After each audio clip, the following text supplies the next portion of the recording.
ऐसे जुज्जू कुकू की कोई बात सुने बिना जग्गू के साथ चला जाता है।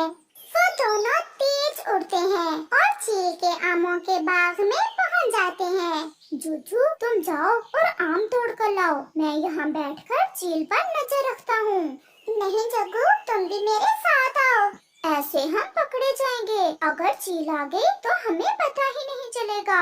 आज तुम जाओ और मैं नजर रखता हूँ, और कल मैं चला जाऊंगा और तुम नजर रखना। फिर जुज्जू बाग में जाता है।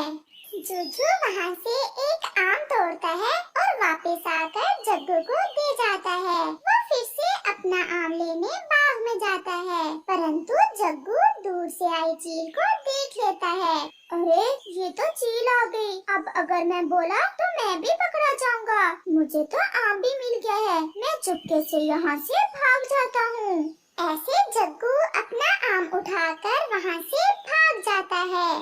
कितने दिनों से मैं रखवाली कर रही हूँ और आज चोर पकड़ा ही गया। मैं खिलाता